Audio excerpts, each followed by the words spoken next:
Hello everyone and welcome to round 5 of this year's FIDE World Rapid Championship. It is Ivan Cheparinov versus Richard Rapport, and this is the sort of most requested game of round 5. It's a very short one, so I'm going to show this one first. This video will contain 2 games, the other one being the Clash of Leaders, Magnus Carlsen versus Timur Gareyev, as Gareyev went into this round at 4 out of 4.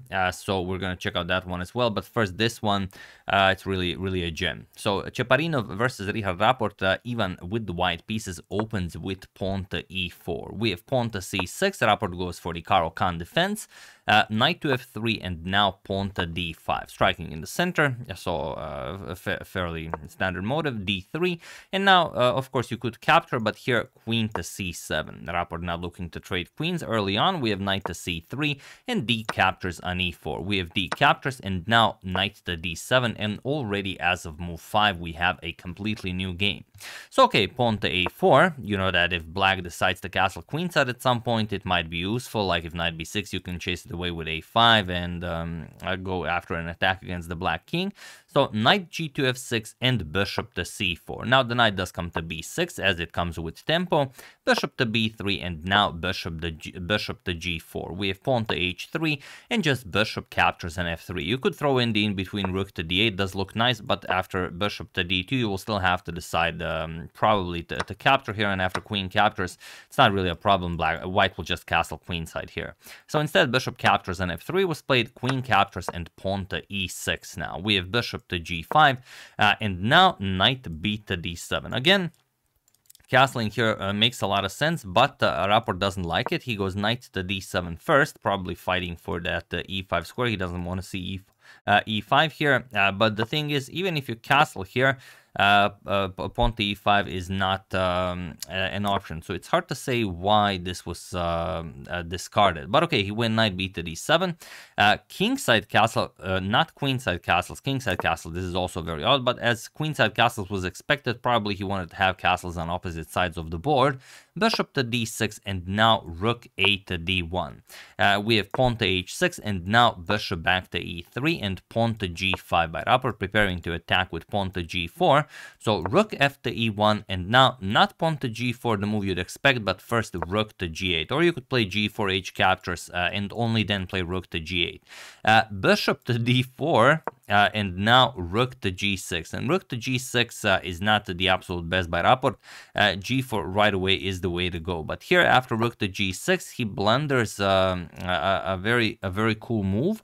But the problem is Cheparinov doesn't see it, and I'm sure you guys see it, so I'm just going to show it here. E5 is very strong for white. Point is that after knight captures on e5, attacking the queen, you will just attack the knight, queen e3. And what do you do now? You can't really move the knight. If you play something like knight e7, then just bishop captures on e6 and you get completely shattered here. Pawn captures, queen captures, king to f8. Now knight to e4 comes, attacks the bishop here, attacks the knight 3 times, and well, after something like bishop to e5 you will play queen to f5. You attack the rook here, and once the king defends the rook, something like knight to c5, and now you're threatening an e5, you're threatening knight to e6 fork to win the black queen, so there really isn't all that much you can do here. If rook to e8, you have to stop the main threat, then knight captures on d7, and after queen captures, you will just play rook captures on e5, and you've completely shattered black's defenses. Rook captures on e5, queen captures, and that's pretty much it. Well, materialistically, white is only up 1 pawn, but look at that black king. That's not gonna be, you know, not very nice. So instead, what you could do, instead of moving the knight back, you could hope maybe to hold by defending on e5, but then the knight comes to e4, and is just a much better position for white. Not clear how black would actually continue this game. But okay, both of them missed the idea. So queen to e2 was played. Now you are ready to strike with e5, but now of course bishop to e5. We have knight to d5. Ivan did not spot that sacrifice, but he spots this one, and it doesn't really work, but it works well enough. So c captures on d5 was played, e captures on d5, and now bishop captures on d4, and of course you don't touch the bishop. D captures on e6. So this is how he's breaking through, and now the best way to defend would be just knight to c5. Point being that if rook captures on d5 and f captures on e6, the knight defends here, so you cannot capture with a heavy piece. You're going to have to play with something like bishop captures, but then you move the king and everything is fine. But here, bishop captures on f2 check was played, and this just doesn't work. Queen captures on f2, knight to c5 now, and e captures on f7 with check. King to f8 and queen to f5, attacking the rook here. King to g7 defending, and now what did Rapport miss here? There's only one move that wins, but I'm pretty sure you guys see it even without pausing the video. Of course, the move is rook to e8.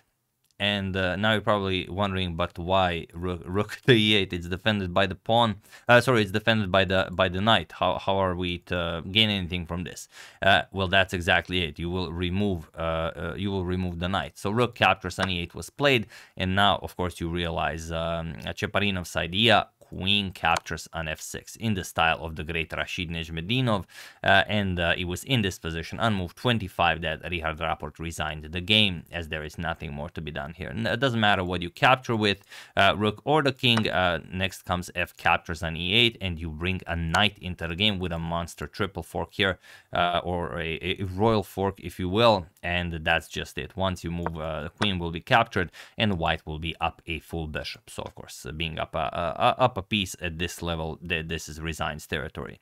So brilliant stuff by Cheparinov. There was you know, some wiggle room in the middle of the game that they both had a chance to improve, but you know, Cheparinov spotted that beautiful sacrifice on d5, and then Rapport missed the whole rook to e8 idea. The geometry was there, but yeah, you know, with I mean, they did have time on the clock. They both had above 5 minutes on the clock, so it's not something you should miss. This king to g7 move, yeah, but pretty much any other move here is also resigns. There's no good move to play here.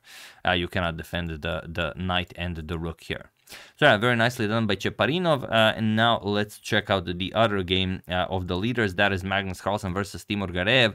Also a fairly short one. Let's check it out. So Magnus had the white pieces here, and he opened with e4. We have pawn to e5, knight to f3, we have knight to c6, and now bishop to b5. Doriu Lopez and Timur goes for the Morphy defense. The brilliant defense doesn't really fit his style. Bishop to a4, and now pawn to d6. We have castles and bishop to d7. And Timur Gareyev, also known as the blindfold king, went into this round, like I mentioned, with 4 out of 4. So the only one standing in front, you know,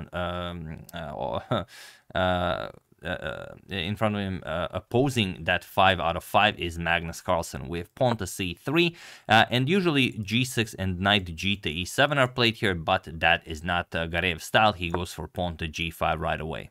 And okay, Magnus can only wait and see what he does. d4, there comes g4, knight to e1, and pawn to h5 as well. Very, very nice. Bishop to e3, and now there are a couple of games where bishop to g7 was played, but here we have bishop to h6, and it is now as of move 9 that we have a completely new game. So okay, queen to e2 by Magnus, and now queen to f6. Of course, trading doesn't really do anything. Merely improves white's position. So queen to f6, d captures on e5, d captures, and now knight to d3. We have knight g to e7 and knight to d2. And now comes knight to g6, preparing to put more pressure on Magnus's king side. Knight to c5, putting pressure on the b7 pawn. And now probably everyone thought Timur would just castle here. You castle, you defend the pawn here. The rook will come to defend the bishop here. But no, he wins. He goes back. Bishop to c8, and this is just very, very strange. It's like he doesn't want to give Magnus a clear target to go after his king. So okay, rook 8 to d1, the king remains in the center of the board. Knight to f4, now Gareyev goes for the attack. We have bishop captures on f4, and now bishop captures. You'd think e captures was the way to go, but really no, because there's e5, and the black is just in a terrible position. For example, queen to g6, knight to d to e4 now comes with knight to f6 check next, and white is just much better. So instead, after bishop captures on f4, we have bishop captures, and now knight to d3. Going back after the bishop, Castles kingside now by Timur, and now pawn to g3. Attacks the bishop, bishop to h6, and now pawn to f4. And the way to capture his is e captures on f4. It looks a bit odd because, you know, this looks better, but it's not. After knight captures, you will play b5, kick away the bishop to b3 or to c2, and then you will get your knight to e5, stop e5 that way, and you have a very, very nice position with black. However, g captures on f3, en passant was played, and now knight captures on f3 and bishop to g4. So Gareyev is fighting, but as you can see, he's already down to 5 minutes on the clock, whereas Magnus has over 12 minutes on the clock. Queen to g2, Magnus just unpins here, and queen to e6. We have bishop to b3 now, attacking the queen, but more than that, putting the bishop on this powerful diagonal.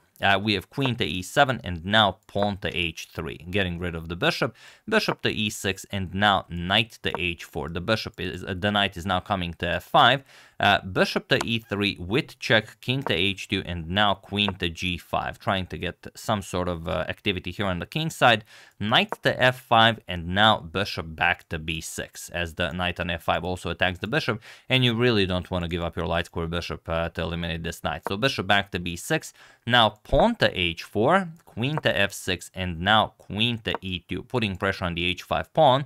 So queen to h8 defending, and now pawn to g4. Magnus breaks through on the king side here, and he wants to use the g file for his rooks. We have queen to h7, and now pawn to g5 even. Captures here does seem like a possibility, but after king to h8, you will also give black the use of the g file for his rook. So instead, Magnus advances the pawn to g5, and now king to h8. We have knight to h6. You won that square by advancing the pawn to g5, and now bishop captures on b3.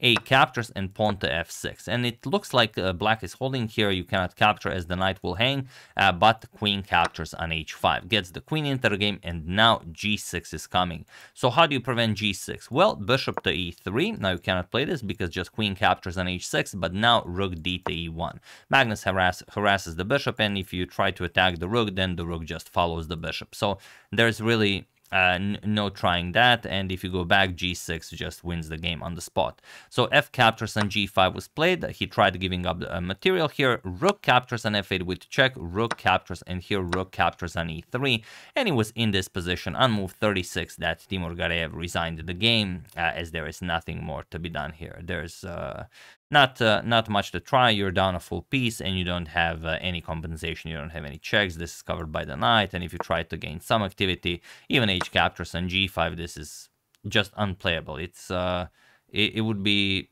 you know, a monumental task even finding a move to play here with black. There's just nothing here.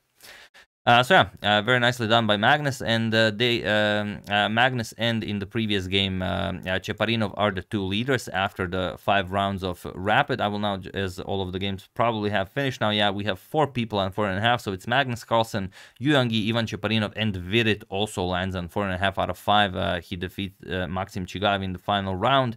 Then if you guys are interested, on 4.5 we have Maxim Vashyelagrav, Danil Dubov, Anton David Giharo, Alexander Shimanov, Timur Gareyev also on 4 out of 5 as he went against Magnus with 4 out of 4. Kirill Shevchenko, Xiangxi Shu, we have Rauf Mamedov, Konrad Holt, also the man of the hour who defeated Shahriar Mamedyarov in that spectacular game. If you haven't seen it, it's my previous video, do check it out. Also drew Danil Dubov in round 4 and defeated Jordan Van Forest in round 5, so probably games to check out. And Sandeep Panchanda also on 4 out of 5. So 14 people, well, 4 people on 4.5 out of 5 and 10 people on 4 out of 5. It's a really wonderful tournament. We'll see what happens tomorrow as we continue. I think we still have 5 more rounds tomorrow, and then on the last day it will not be 5. On the last day it will be 3 rounds. But yeah, really much enjoyed this. Hope you guys have enjoyed it as well. And yeah, use that hashtag suggestion. A lot of games are being played. I cannot even begin to check out all of them, so I mostly check out the players that I enjoy watching myself. If there's a fun game, I will show it. I rely on your hashtag suggestion also to uncover, you know, hidden gems. And yeah, mostly I will show a Magnus game because he's the defending World Rapid and Blitz champion. And you know, when the game starts, I usually start following his game, and then I check out all the other games as well. And if it's an interesting one, I will show it. But yeah, mostly I'm relying on your hashtag suggestion for other games.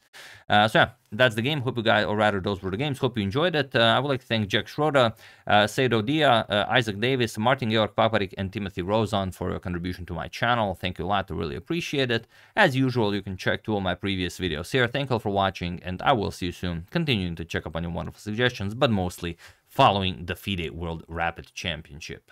Thank you all. I will see you soon, and have an excellent rest of your day.